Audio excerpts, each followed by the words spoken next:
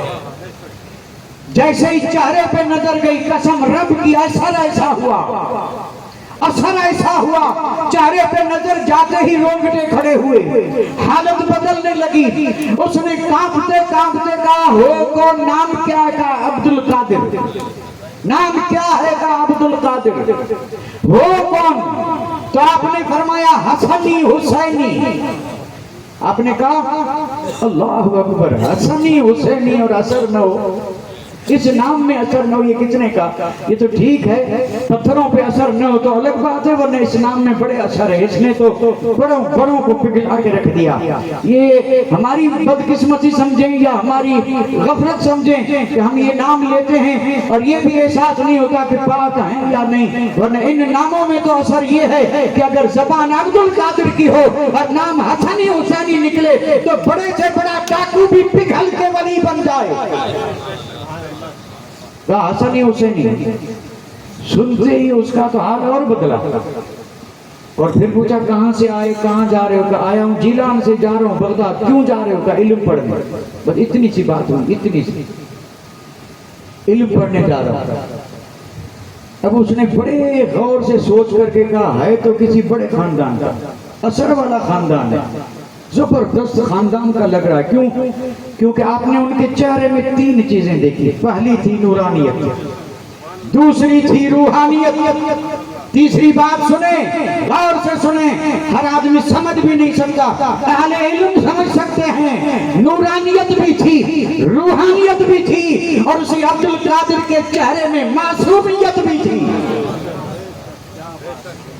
اسی چہرے میں معصومیت بھی تھی. اور جہاں یہ 3 چیزیں جمع ہو جائیں, قسم رب کی دنیا کی کوئی طاقت اس کا مقابلہ کر ہی نہیں سکتی. جہاں نور کی کمی نہ ہو, روحانیت کی کمی نہ ہو, اور جہاں معصومیت کی کمی نہ ہو, وہاں پھر کمی رہتی ہی نہیں ہے. اور پورا حال بدل گیا.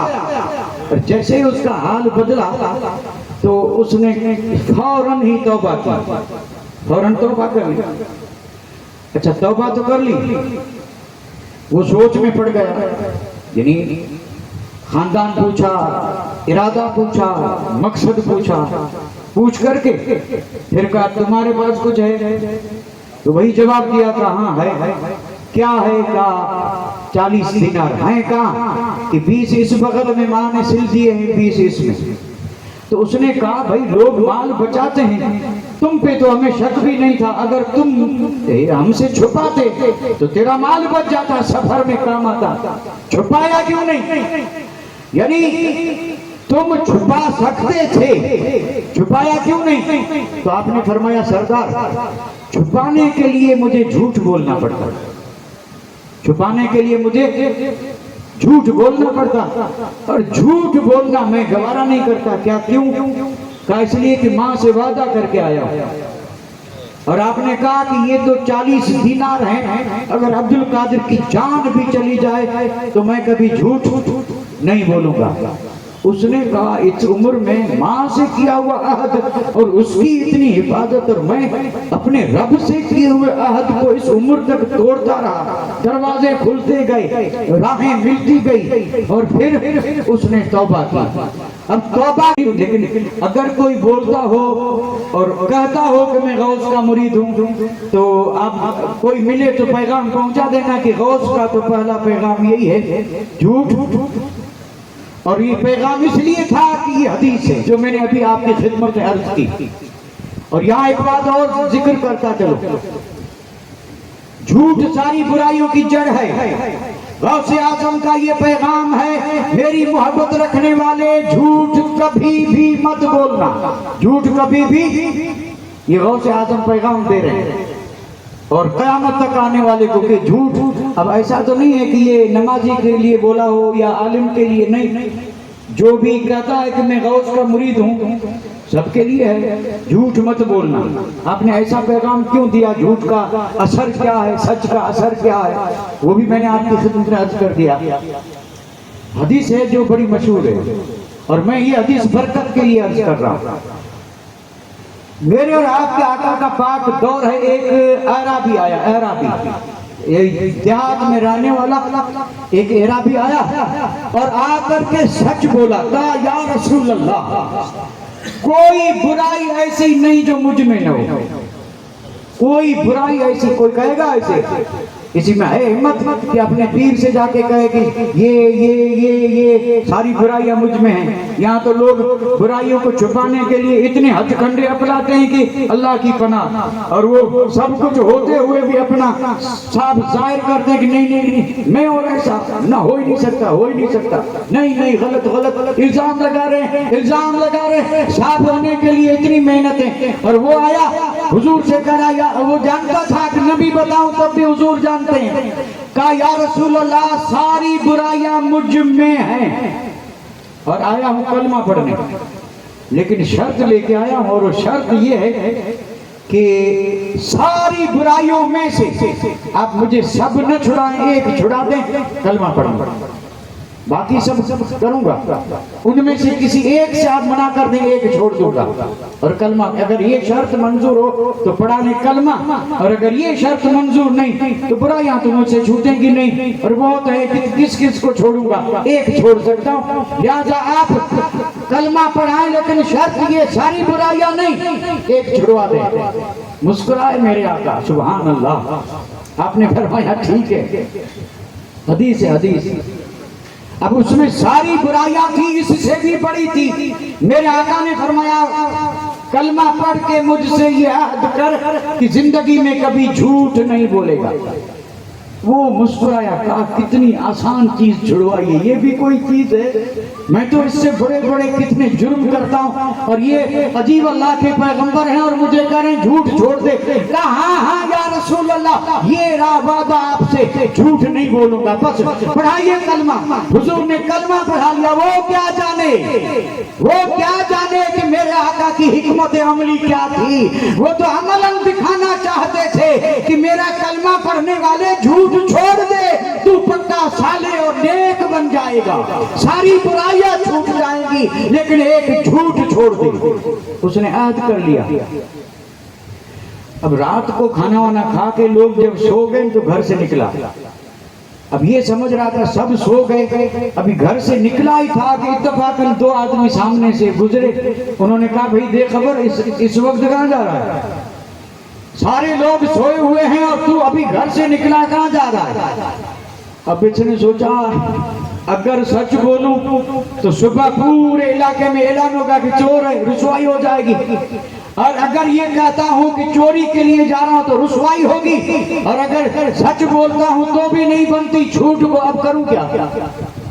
اب اگر سچ بولوں تو رسوائی, اور جھوٹ بولوں تو حضور سے کیا ہوا وعدہ کروں کیا؟ تو کہا نہیں, حضور سے کیا ہوا وعدہ تو نہیں توڑوں گا. وہ پوچھتے رہے اور یہ واپس گھر میں گھس گیا. آدھی رات کو پھر نکلا, امتحان ہے پھر نکلا. اتفاقاً اس وقت بھی کوئی سامنے سے دکھائی دیا, کہا السلام علیکم, کہاں جا رہا ہے؟ اب کیا کرے, اب کوئی کہتا ہے چوری کرنے جا رہا ہوں تو بھی نہیں بنتی, اور اگر یہ کہا جھوٹ بولے کہ نہیں کسی کی مدد کے لیے جا رہا ہوں تو بھی نہیں. اب پھر لوٹ گیا. 1 رات 2 رات اس طرح ہوتا رہا. جیسے برائی کا ارادہ کرے, خیال آئے کہ اگر برائی کر لی اور حضور پوچھیں گے تو اگر سچ بولوں گا تو بھی پھنسا, اور جھوٹ بولوں گا تو وعدہ کیا ہے. لہذا 2-4 بار ایسا ہوا, جھوٹ بولتا نہیں ہے, بچتا رہا. تیسرے دن پہنچا حضور کے پاس, کہا یا رسول اللہ یہ آپ نے کس چیز کو چھڑایا ہے کہ برائیاں ساری چھوٹتی چلی جا رہی ہے؟ مہربانی فرمائے اسے کرنے کی اجازت دیں, کوئی دوسری چھڑا دیں. حضور نے فرمایا میری زبان سے جو نکلتا ہے وہ بدلتا نہیں ہے, یہ جو رہے گا یہی چھوڑنا ہوگا. پھر سیرت پڑھ کے دیکھیں, اسی ایک چیز کے چھوڑنے سے اس کی ساری برائیاں چھوٹ گئی اور یہ نیک اور صالح بن گیا. نہیں, اگر آدمی جھوٹ چھوڑ دے تو کیا بن جائے؟ تو غوث اعظم نے سچ بولا. کیا بولا؟ اور یہ تاثیر تھی سچ کی، کیونکہ جھوٹ برائیوں کی جڑ ہے. ایک بات تو یہ ہے. اب دوسری بات عرض کر کے آپ سے اجازت لے رہا ہوں، اور یہ بھی وقت کافی ہو چکا، لیکن چونکہ دوسری بات بھی اسی سے ذرا لگتی ہے تو اس لیے آپ سے میں 5 منٹ لے رہا ہوں. ہاں، صرف 5 منٹ. سوال کہ غوث اعظم کے اس سادے سے الفاظ تھے، اور ان سادے الفاظوں نے ان ڈکیتوں چوروں کے دل پہ جو اثر ڈالا وہ بڑا تھا. تو یہ اثر کس کا تھا؟ تو ایک تو جواب یہ کہ سچ کا تھا، اور دوسرا جواب یہ تھا کہ یہ اثر اس لیے ہوا کہ یہ الفاظ اس زبان سے نکلے تھے جو اول سے آج تک پاک رہی، اول سے آج تک پاک رہی. اور یہی سے یہ سبق بھی ملا کہ کلام میں اثر تب ہوتا ہے جب کہ وہ پاک زبان سے نکلے. کس سے نکلے؟ یہی الفاظ اگر 1,00,000 آدمی بھی کہہ دیں وہ اثر نہیں ہوگا، لیکن اگر غوث اعظم جیسا پاک، خاندان بھی پاک، والدین بھی پاک، گھر بھی پاک، ماحول بھی پاک، اور پیدا ہوتے ہی اس زبان پر سوائے ذکر خدا اور ذکر مصطفیٰ کے تلاوت قرآن، تسبیح، تحلیل، نیک بات کے کوئی گالی، کسی کی غیبت، کوئی برا لفظ نکلا ہی نہیں. زبان ایسی پاک رہی کہ اس سے جو نکلے گولی کی طرح اثر کرے. اس کی طرح. اچھا ایک بات سن لو. اثر کی بات آئی ہے نا، یعنی غوث اعظم کی زبان پاک تھی. گولی میں اثر ہے نا. گولی یعنی یہ جو پستول وغیرہ سے نکلتی ہے نا گولی، یہ بندوق، پستول، گن، مشین گن، ہم اس کو پہلے بندوق بولتے تھے. اس گولی، اس میں اثر ہے کہ نہیں؟ ہے نا کہ نہیں ہے؟ آپ تو کچھ بھی نہیں کر رہے. اثر ہے. اس میں تو کتنا اثر ہے. اس سے سب ڈرتے ہیں، مار دیتی ہے یا زخمی تو کر ہی دیتی ہے، اور مارنا چاہے تو گولی سے تو مارتے ہیں. سب جنگیں بھی گولیوں سے ہوتی تھی. اثر نہیں ہے کیا؟ یہ بھی اب یہ بھی سمجھنے کی بات ہے کیا؟ لیکن چونکہ وقت زیادہ ہوا اس لیے اب ذرا دماغ بھی کم کام کر رہا ہے، اس لیے بات سمجھ میں آئے وہ بھی سمجھ میں نہیں آئے گی. میں بھی سمجھ رہا ہوں بھائی گولی میں اثر ہے، لیکن اثر تب ہے جب بندوق کی نالی سے نکلے. کس سے؟ بندوق کی نالی سے، پستول کی نالی سے نکلے تو گولی اثر کرتی ہے. اور اگر کوئی حقہ پینے والا یہی گولی حقے والی نالی میں لگا کے مارے پھونک، اثر کرے گی؟ نہیں کرے گی. تو گولی تو وہی ہے. اثر کیوں نہیں کیا؟ تو آپ کہیں گے اثر کب کرے؟ جب جہاں سے جگہ تھی وہاں سے نکلتی تو اثر کرتی. یہیں سے ثابت ہوا کہ کلام الہی میں، نصیحتوں میں، درود میں، اسماء الہیہ میں، ہر چیز میں اثر ہے. لیکن اثر کب ہے؟ جب وہ کسی بندوق جیسی چیز سے نکلے. یہ نالیاں جو ہے نا، یہ میں اس سے اور آگے کچھ نہیں کہوں گا، ان نالیوں سے اثر نہیں ہوگا، کیونکہ اثر اس سے ہوتا ہے جو ہو پاک، جو ہو پاک. تو غوث اعظم کے سادہ سے الفاظ تھے، لیکن نکلے تھے ایسی پاک زبان سے کہ اس وقت سے لے کے اور آج تک وہ لفظ جو ہے نا اثر انداز ہیں، اور ان کا اثر آج کائنات کی ہر چیز پہ ہو رہا ہے اور انشاءاللہ ہوتا رہے گا. اللہ کرے ان کے ان کلمات کا ہمارے دلوں پہ بھی اثر ہو جائے، اور ہم بھی ہر اس چیز کو چھوڑیں جس کو غوث نے چھوڑا. ہم بھی اس ہر چیز کو سینے سے لگائیں جسے میرے غوث سے سینے کو نہیں لگایا. غوث اعظم قرآن پڑھنا جانتے تھے. قرآن پڑھنا جانتے تھے غوث. کس نے کہا؟ غوث اعظم. آپ بھی عجیب آدمی.